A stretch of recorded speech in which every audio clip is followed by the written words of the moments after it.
Welcome back to another episode of Across the Bifrost. This is Dr. Norbert coming to you from outer space. Whoa. Yeah. From the Shi'ar Empire? Oh my God. I've kept it hidden pretty well, haven't I? Yeah, you've done well there. The Shi'ar, right? I'm not the biggest comic book reader, but I do try my best. The Shi'ar always seem to show up. Whenever there's a mysterious spaceship on the horizon, it's always the bloody Shi'ar. So yeah, the first time I read about these guys was when they were in the Dark Phoenix saga, which I think was their first introduction. That's good. That goes back. Wow. Yeah, they're basically just like space, like busybodies. Like they just show up, they just stick their nose in everything. Anyway, sorry, I'll get off my pedestal now. I'm just wondering, where have you done with all these young Jamie comic books? Where are they now? Oh, it's all Marvel Unlimited. It's all the app. Oh no. Yeah. Oh dear. Have you ever felt a real comic book in your hands? Have you? Yeah, of course I have. It's Dark Phoenix. I actually have Dark Phoenix. Well, that's what I'm asking. And a few others. Yeah, House of M is my favorite comic book. When you were in high school, you had Marvel Unlimited already? No, that's an American thing. We didn't have like paper comic books in England. Not when I was a kid. What? No, I mean not like the cheap kind. Well, we used to buy them, but it would say like the front cover would say like this is $2, and then we'd pay like £10 for them. Oh, they were expensive, eh? Yeah, we weren't. It wasn't like I'm going to grab this issue every week kind of thing. You know, it was a special thing. Oh God! Oh wow! Okay. Yeah. I still remember before they got serious when they used to just be in crappy newsstands and pop-up shops like pawn shops and things like that. Yeah. They'd just be in like these rotating metal. A thing to hold them. It was just like these metal rotating things, and they would just be random comic books. Could be all kinds of different titles, all kinds of different times, everything. You know, the newsstand guys couldn't care less. So you flip through them, and they were not held very nicely, so they would flop forward, like halfway bent, halfway through in the middle. God, if you see what I mean, because like the metal thing that they were shoved into, like the little basket they were shoved into, would only go about halfway up them. So sometimes they would bend over. But they also cost like 50%. So they're 75 cents. Yeah. So it's like, okay. We've got a lot to core memory for you here. Speaking of core memory, did you ever have a show over there called Gladiators? Yes, I remember that. Yeah, Gladiators. That's why I think American Gladiator. American Gladiators. Oh, nice. Yeah, classic American. The World Series of Gladiators. Yes. Okay. Gladiators. Let's talk about that. All right. So who are you, by the way? Oh, I'm Jamie. Hello, everyone. Are you from the Shi'ar Empire don't like me? Don't worry about that. Yeah, don't worry about that. I'm here to talk about Gladiator. This character could be found in box CA13. Oh, stop doing that, Norbert. No one cares about the box name. But this has a different number. It's like a weird number. What's CA? That's so weird. Assemble or something. It's a crisis pack. Crisis pack. War of Kings crisis pack. Okay. CA though? Crisis something? It doesn't matter. Don't worry about it. So we've never seen anything like this before. This is a bunch of crisis cards with one model, one character in it. It's pretty cool. Actually, Gladiator is a cool character to have in that because, you know, he's unaffiliated. Yes, that's one of the exciting things about him. So we haven't seen an unaffiliated character like him since the original Punisher. Yes. Who has since become affiliated to Defenders. Yes. So he's now the only one who is like this now. Yeah, exactly. And I highly doubt we'll get a Shi'ar affiliation because I think it's just like Gladiator and then like Xavier's wife, and that's kind of it. So Xavier got married. Charles Xavier. Yeah, he married the Shi'ar Queen. You've seen X-Men 97. Yeah. Remember he's up in space for that one episode? Oh, that's right. And everybody's like, "Where were you?" Yeah. I didn't realize that she was a Shi'ar. That's the Shi'ar Empress, yeah. Oh, and my God. Gladiator's in that episode at the start. Oh, my God. I have to look at this now. Okay, amazing. Yeah. Okay, so he is on a 50 millimeter base. He is got, oh my God, look at these defense stats. He's got 4 physical, 5 energy, and 4 mystic. Wow. 9 health? 9 health on his front side and on his back side. Unreal. He is size 2. He moves medium, but he is a 6th threat. So there's that. Yes, worth mentioning, 6th threat now. You know, before, maybe this time last year, the biggest 6th threat in the game was Hulk. You know, big, scary 6th threat Hulk. And then, I mean, who else is a 6th threat that's scary? There wasn't too many of them. Then Thor. CGR. Yeah, he was pretty Cosmic scary. Ghost Rider for the kids out there. And then Thor, Hero of Midgard, showed up and showed us what a 6th threat killer can do. Yeah. Just, warped the meta around his hammer. So yes, Gladiator is in these leagues now, so we've got to be comparing Gladiator to Hulk and Thor. Yeah. It's pretty high stakes. Well, for 6th threat, though, I think these stats are a little above the curve. A little. Yeah? I think so. Yeah. 4-5-4 with 18 hit points altogether. That seems really good. Pretty good, yeah. So, I think you're getting value for money in terms of stats, at least, to start with. Yeah. He's got 3 attacks. The first one is a physical attack called Praetor Punch. Praetor Punch is at range 3, 6 dice, 0 power. It's his builder. He gains power for each damage he deals. And he's got a wild trigger called Suppressive.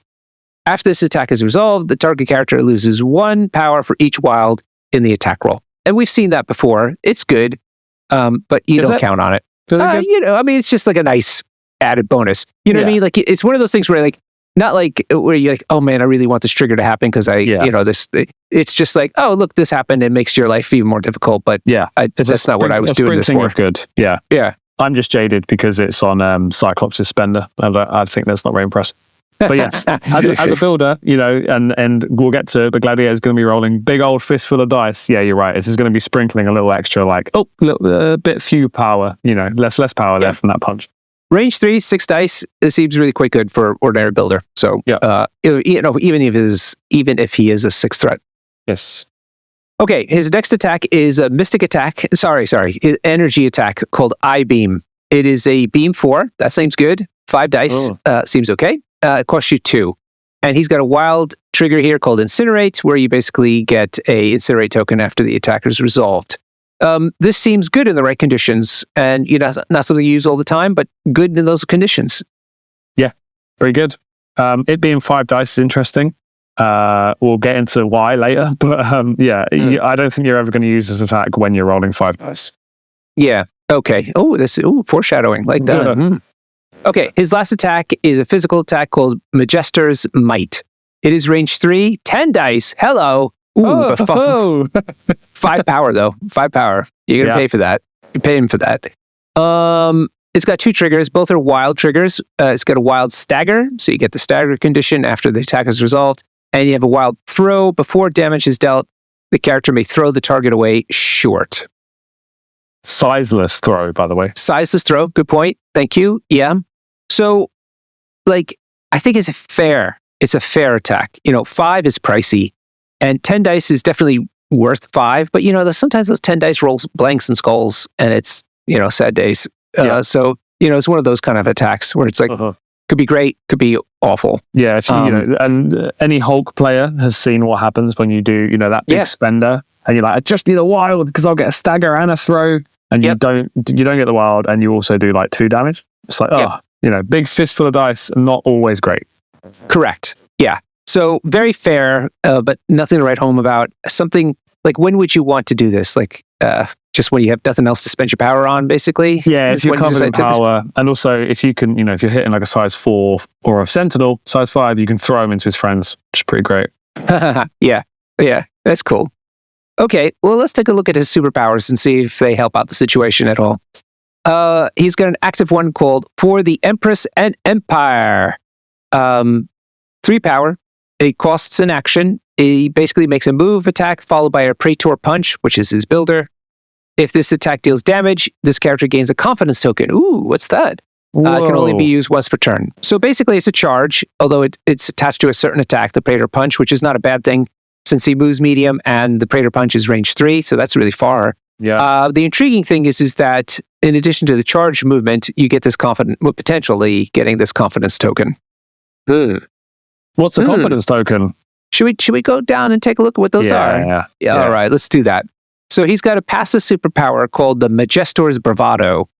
When this character deals damage with a Praetor Punch, after the attack is resolved, this character gains 1 confidence token. So that means if you did the Empress charge, you'd be getting, and you did damage, you'd be getting 2 confidence tokens. 1 off of the Empress charge, and 1 off of this just passive superpower.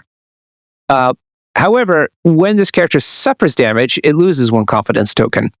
This character may have a maximum of 5 confidence tokens at any time. And then it says, when this character makes an attack, it adds 1 die to the attack roll for each confidence token it has. Oof. That's what you're foreshadowing, hey? Yeah, big. Suddenly all of our calculations on how good his attacks are out the window because we have to factor in these confidence tokens. So, 2 power for a beam 4 with 5 dice is like, cool, it's fine. But actually, you're probably doing it with, 2, 3, maybe 4 confidence tokens. So it's like a 6 to 9 dice beam 4, which is crazy good. Yeah. So, you have to really take this into account. We should have mentioned at the start, by the way, I actually don't know what Gladiator's superpower is. He's basically Superman, but his kryptonite is losing his confidence. Yeah. I asked about this in our Discord because it seems so bizarre to me. But apparently these guys are supposed to be like policemen, essentially, of the universe. Yeah. And so the more confidence that they have in that what they're doing is correct, the stronger they are in it. But if they have self-doubt about it, then they kind of lose their strength. Yeah, pretty cool. I'm really happy with this mechanic. It's very, very thematic, I think. Well, what's nice is that you have some agency. If you're the opponent, you have some agency to try to do something about it. Because you just basically have to do 1 damage somehow. That means throws, into terrain would help lose confidence tokens. He's only size 2, so loads of people can throw him. Yeah. It's really nicely balanced in that way, I think. Like, Gladiator can very much get out of hand if you let him keep his confidence. But like you say, there's loads of ways around, draining his confidence. Rapid fire characters. My first thought was Domino here. Domino with a rapid fire into him. Bullseye, Auto damage. Domino's kind of cute as well because you can, instead of hitting him and powering him up, you can throw a grenade at someone next to him and then he'll take a damage from the explosion. Yes, right. I think the one thing about it, though, is it kind of causes you to want to attack him, and maybe that's not what you want to be doing during the round, Yeah. Well, that's the thing, right? It's quite an interesting warp of the game. I think that the best counter for Gladiator is lots of little attacks. Lots of 4 dice attacks that you hope kind of just push 1 damage through at a time. So you're not powering him up too much. You're not dazing him because he's got 18 health, right? You don't really want to be dazing him because that 5 cost spender starts coming out. It's quite scary. Yeah. So I think the answer here is to throw him into things, deal little bits of damage, which is quite nice. It's quite a new approach to a big 6-threat model, right? Is to not necessarily just kill him outright. You want to chip him down. But of course, then if you're not doing that, you're also not dazing him or getting him out of the game altogether. And so so he's going to do stuff, which is a problem because he does stuff quite well. Yeah. And if you do my favorite answer to any kaiju, if you just ignore him, he gets all of his confidence up and he starts doing what's that? 5 confidence tokens. That's 11 dice builders he's doing on you. Yeah. So you can't really ignore him either. No. Wow. Okay, let's talk about, he's got 3 other superpowers. One of them is another active one called Imperial Authority. This costs you 3 power. Choose an interactive terrain feature of size 4 or less within 2 and throw it long. Nice. That can only be used once per turn. So he's got a good throw, essentially. Great throw, yeah.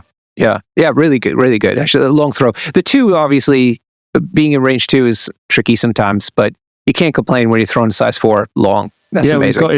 He's got his charge. So you charge in, range 3. So it's quite easy to be within range 3 of who you want to hit and also within range 2 of a size 4 building. So I think you're getting that off quite reliably. Yep. All right. His other 2 superpowers are passive.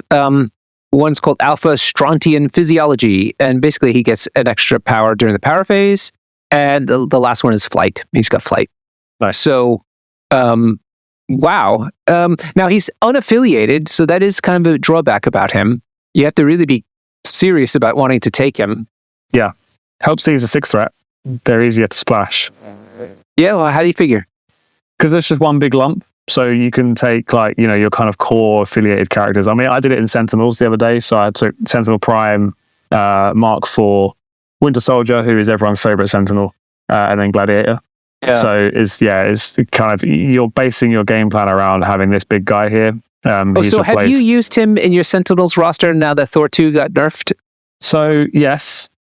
And I think that Thor 2 is still incredible post nerf.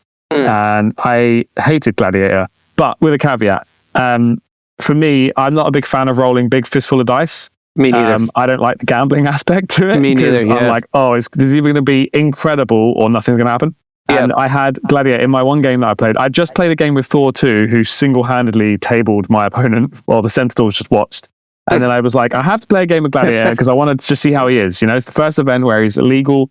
So I'm going to play him, not play Thor. And he spent the entire game chasing Toad, doing 11 dice builders and just whiffing all of them.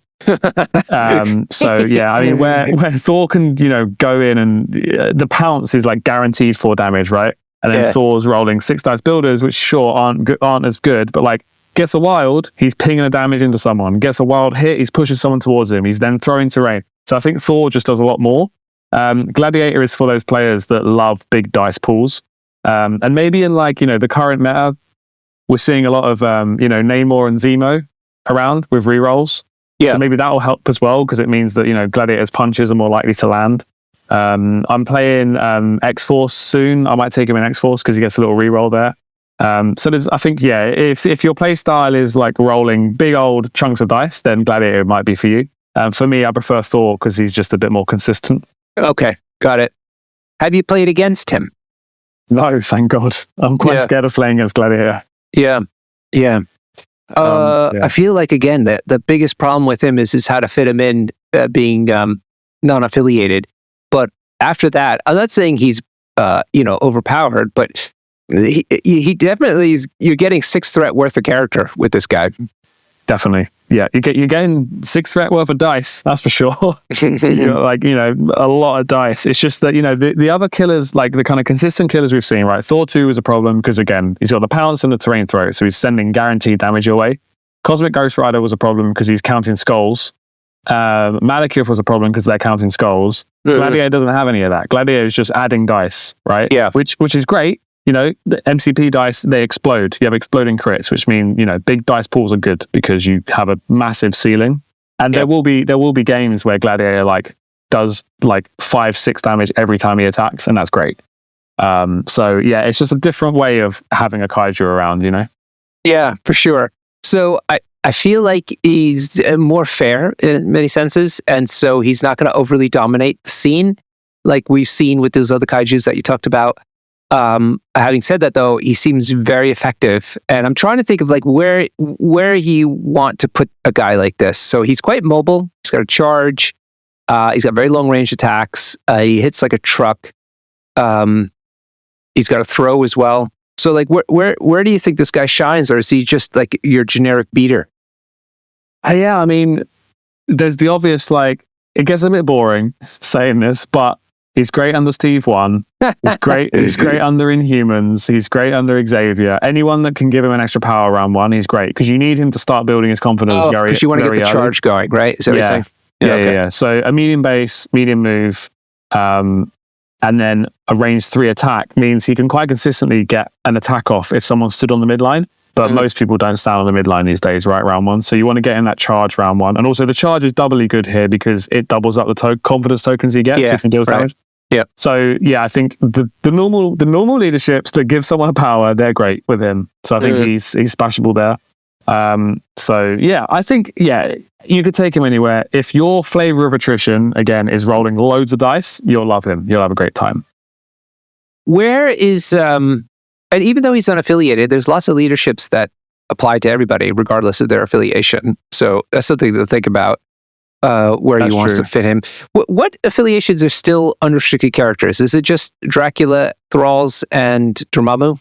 Mephisto. Oh yeah, Mephisto's. Yeah. Mephisto's a 5 threat though. So it's expensive putting these two together. Same for Dracula. Dracula's also 5 threat, and Dormammu, of course, is 8. It's out of control. So, not sure if those work there particularly well. I don't know. I feel like it's just where do you need a big beater? Do you have one in your affiliation? No. Then maybe think about this guy. Yeah, that's a good point. I mean, what affiliations are kind of missing huge 6 threats, right? Inhumans, right? Yeah. I mean, you've got Black Bolt's the leader, actually, so he's a 5 threat. Maybe you struggle there. Yeah. I would say X-Men because, 3 threat leader. Oh, Guardians of the Galaxy. I mean, they've got Cosmic Ghost Rider, but this guy works because you get to give him a wing in it token. And he's re-rolling 2 of those dice. Oh my God, yeah. Oh God. Yeah, man. Good. I mean, maybe M'Baku Wakanda because the dice manipulation will help him push damage through, which helps his Praetor punch, get him confidence tokens. So yeah, it's sort of, he's unaffiliated and it feels very appropriate because it's like, yeah, he's just a big dumb guy that punches things. So do you need a big dumb guy that punches things? Chuck Gladiator in. Yeah. Just looking at all the affiliations now. So how about New Mutants? It's fine. No, it's not great. I mean, he is a medium base. So the little like leadership hop is great, but I mean, he needs all his power to be doing charging and attacking. It's not really the New Mutants way. Weapon X could be a thing. I was looking about, but you really want them to be very wide currently. Yeah, true. It's the fun way to do it, isn't it? It's not going to work out there. Dark Dimension is actually a good shout because 1 extra power, so his charge can go off straight away. But then you are playing. But Vector is 8. Yeah, you're probably playing too wide. Two characters in games. So yeah, fair enough. Doesn't work. Brotherhood. I was going to say, who though? Magneto. Under Magneto to give the power, right? Yeah, but then again, you've got double 6 threat. Yeah, double 6 threat, A-Force, same problem. I mean, this is good. I mean, these are not problems. This is good balance in the game. Yeah. I'm just trying to find, like, where could you unlock this guy? I guess to be dumb. Avengers Steve 1, if you're not a fan of Hulk, because I know some people hate playing Hulk. For the same reason I love playing Hulk and hate playing Gladiator, I think there are people that are the opposite, which is they wish Hulk punched harder. Because Hulk is a bit whiffy, right? I think maybe Gladiator is your answer there, because under Steve 1, he's charging round 1. He's storing terrain for 2 power in later rounds. So maybe that's a thing, it's like a more like Hulk, but like a lot more active, like jumping in and doing damage. Yeah. Okay. Oh my God, you could go, I just realized 16 threat is the new lowest threat. You could take Steve 1, Hulk, and Gladiator at 16. Ooh. Don't do that. Please don't do that. We're supposed to be getting away from that, Jamie. Yeah, sorry. What are you doing? All right. He comes with 2 really cool tactics cards, actually. So let's get into them. The first one is called Praetor of the Imperial Guard. It's unaffiliated and it's active. During Gladiator's activation, he may pay 4 power to play this card. Choose up to X other allied characters where X is equal to the number of confidence tokens that Gladiator has. Each chosen character gains 2 power. Quite expensive. I was going to say same thing. I played this in Sentinels because Sentinels spend power remarkably well. Okay. And if you give 2 power to Sentinel Prime, that's then 2 rerolls for Gladiator. So he's sort of paying for 2 power for him to do more. So that's kind of cool. So yeah, I did it. It was fine. I mean, it's okay. Gladiator paying 4 is like fine, but Gladiator spends power so well. Because his spender is amazing, which is 5 power. He's got the 3 power terrain throw. He's got a charge. So I don't think you're really going to have 4 power to spare. Yeah. It is good to give people 2 power, and it's also no range, so it could be anywhere on the table. Yeah. And he could, how many tokens is he going to have? How many tokens did you feel you had most of the time on average? Well, I had 5 because he was ignored. He was being ignored, and he wasn't killing Toad. So I just constantly had 5. And it didn't matter. It was different. But that is a rare occurrence. That shouldn't happen. Yeah. So let's say 3 is normal. So 3 other characters would get 2 power each. Yeah. I mean, maybe.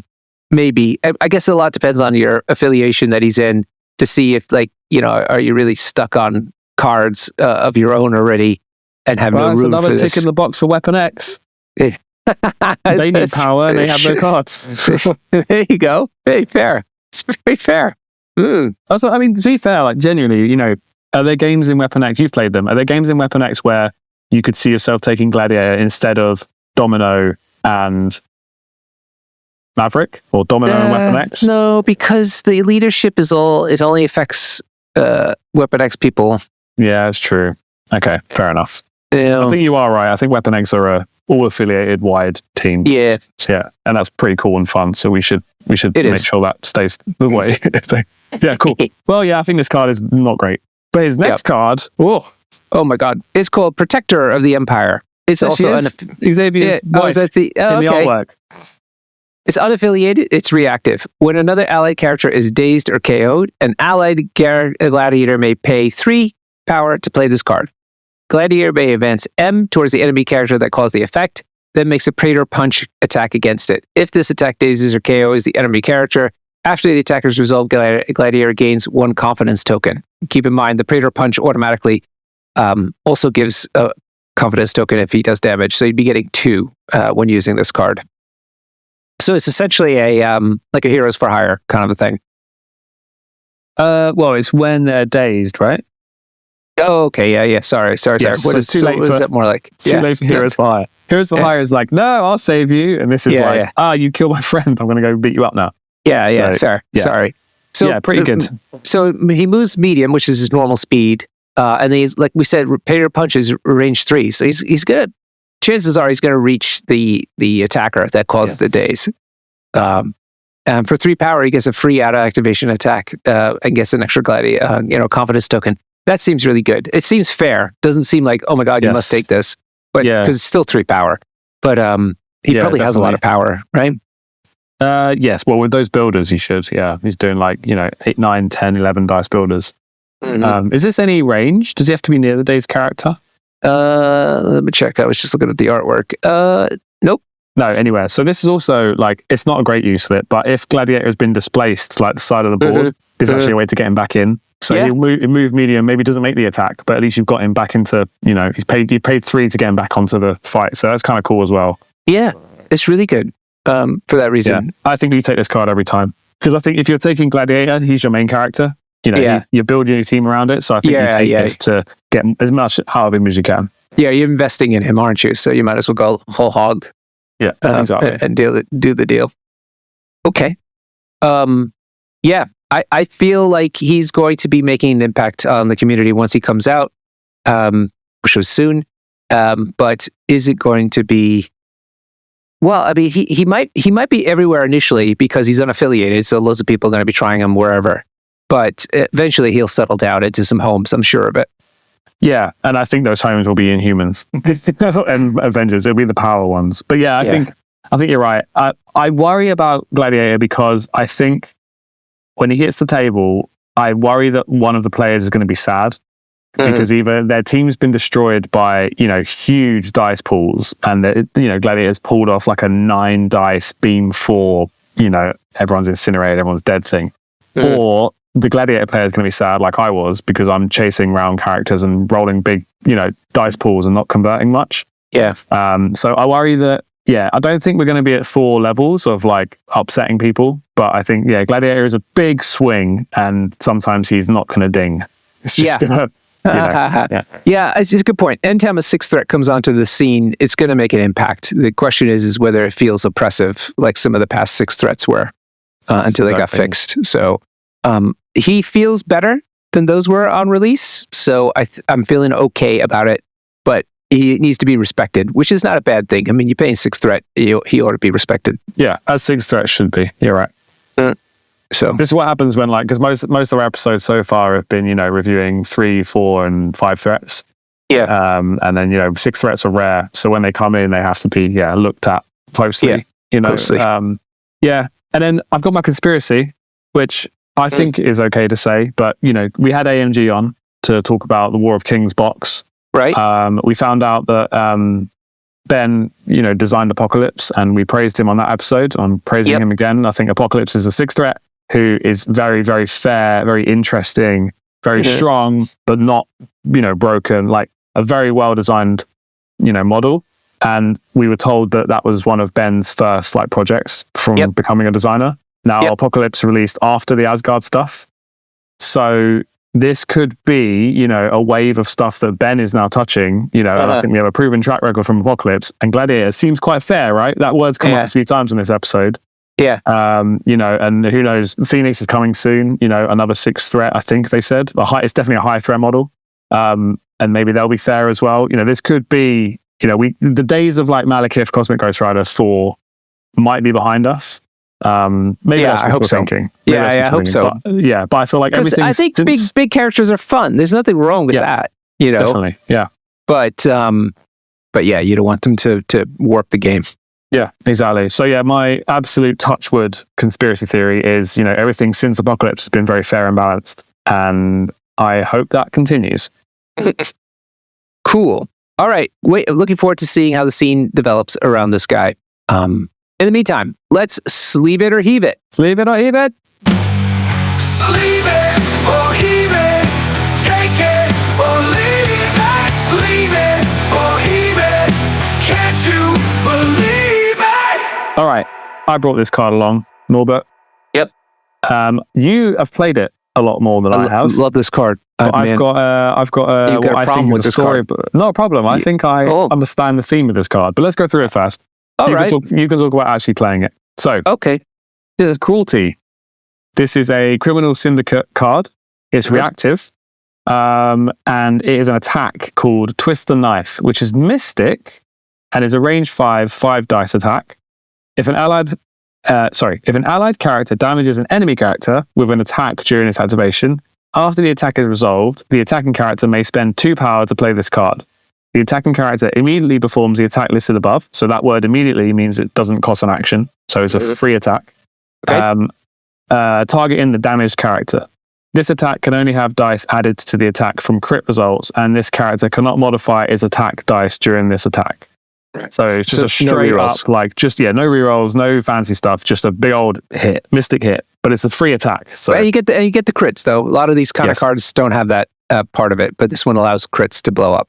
Yeah. So you played this card a lot. You love it, right? I love it because this was my guarantee against web warriors or people like that. They would, take a damage and then use their abilities to run away. And this one, although they could still run far enough away to be out of range, it is range 5. So chances were that I could polish them off with this attack, which sometimes came in clutch more than once. I love this card so much. It really helped. Not just to damage so much, but like I said, to try to thwart their getaway card things. Like even just plain old fallback sometimes would be a problem. And then this card makes that problem go away. Yeah, great. It's really cool. So yeah, I think that people like this card. It's a criminal syndicate card. It's a mystic attack, which people like. Range 5, people like that. But I don't think people look closely at this card enough. And here's my take on this card, right? All right. If you flip that card over and have a look at the artwork. So we're looking at a picture of Bullseye. I think there's only one Cruelty card. I don't think they've done art in this game. I think so. This one, yeah. Well, we're looking at the Bullseye version anyway. Now, if you look real closely in that pupil of his, I think that's an Electra. You think so? I'm not entirely sure. I think that's an Electra. Can you zoom in? Do you know how to zoom in? Okay, let's see. Hang on. Control plus. Okay. But I think that's an Electra in his eye. At the very least. Why Electra? It's certainly a person that looks like it's gotten a dagger thrown into its chest. Yes. With so blood it's coming out. referencing a comic book, which I don't know the name of because I'm uncultured, but I do know the Ben Affleck film, Daredevil. Has one of the best soundtracks of any superhero film, by the way. And in that, Bullseye kills Electra, stabs her in front of Daredevil to get at Daredevil. So I think this card is called Cruelty, and it's a mystic attack because it's like personal. Like it's Bullseye doing, and the attack's called Twist the Knife, right? So you have to have damaged them. So you've just hit them, and you now have their attention. They've looked at you, you've damaged them, and then you're doing something cruel. You're twisting the knife, and it's a mystic attack. I think that you're doing something personal to them, and that's my take. It's interesting because his other people may have Daredevil in it. Yeah, it's a little hard to say in that one because it's a smaller pupil. Ooh, God, let's talk about the meta deep cut that you put here. Wow. I think that, here you go. In Daredevil number 181, in 1982, Elektra is mortally wounded by the assassin Bullseye. She crawls to Murdoch's home and dies in his arms. Oh, gosh, that's awful. And Bullseye hates Daredevil, right? So I think I think that's what this is. I think it's you hurt someone and then you do something personal to really get them. So when you were using it on Web Warriors, you were essentially killing Aunt May. That's my take. She had it coming. Yeah, well, you hate webs, don't you? You really hate webs. So. Yeah. So there you go. There's my hot take. I think that's what the theme of that card is. Yeah, I love it. Thank you for that because I just looked at it from the rules perspective. So we are definitely sleeving this bad boy. Oh, absolutely. Yeah. Yeah, this is a good card.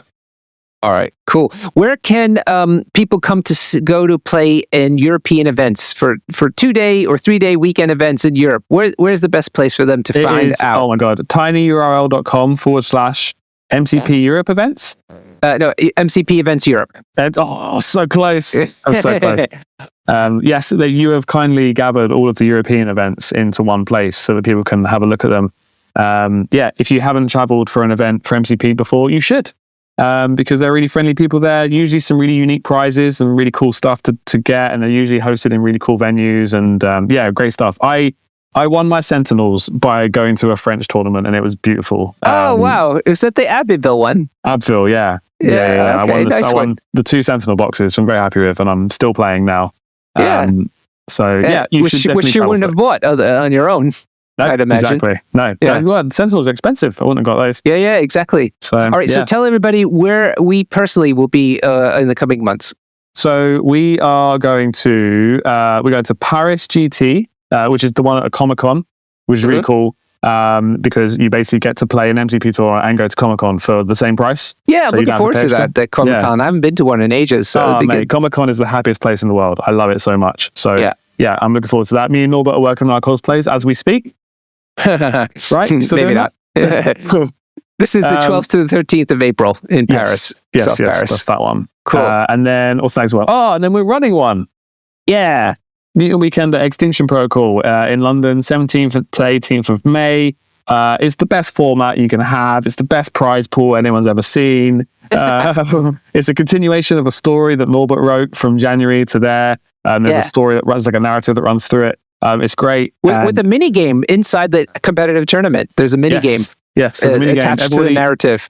Everybody that attends gets a little token that is like a target reticule, and you can basically put it on one of your opponent's models at the start of the game. And if you kill that model, you score some points and you win like prizes at the end of the event.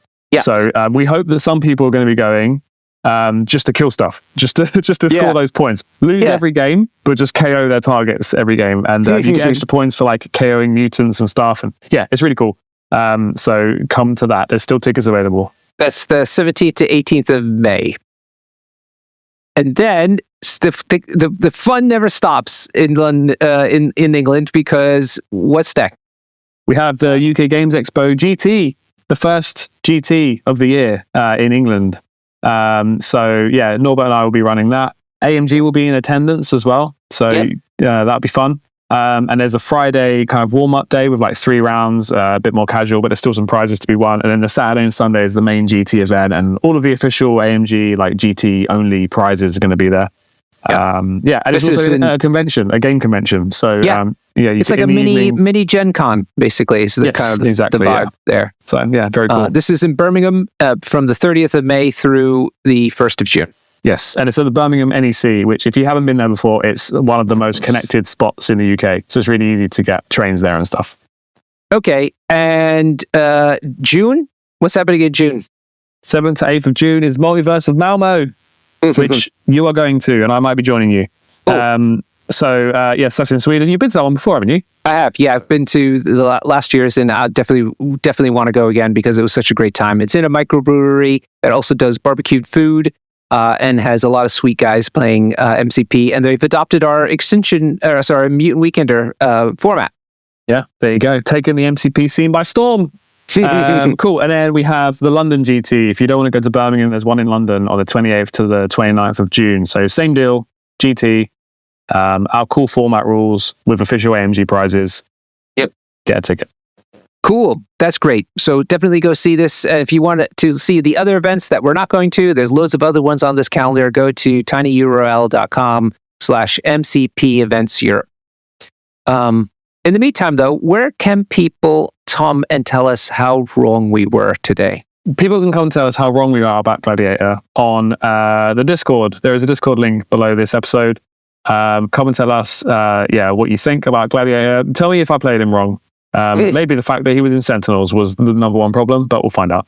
Or he's got a thing about Toad. He just can't deal with Toad. Yeah, I had to keep checking when he kept like attacking Toad and not killing him. I had to check his card to see if that made him lose confidence. Because I was like, I'm losing confidence. He should be losing confidence too. But he doesn't. That's okay. So he doesn't lose confidence for whiffing, but I was. So yes, join our Discord and come and say hello. And then also we have a Patreon, which is only £3 a month, and you can come and listen to the most meta relevant episodes possible. So when people win events, we get them on and ask them how they did it, and they talk us through their rosters, and we get that up as close to the event date as we can, so you get the most meta relevant information there. We have Pat Dunford back on there talking about Apocalypse. He is absolutely taking the world by storm with Apocalypse right now. He's number one in the world. Do you know that? Apocalypse? Oh, I did. Did he make the top on the Apocalypse thing? Yeah, he made it. Nice so one. come here, the number one Apocalypse player. And also, it's Pat Dunford, so he explains it all so simply and makes Apocalypse seem way less scary to play. So definitely worth checking that out. So come and become a Patreon, please. Yes, that'd be wonderful if you could.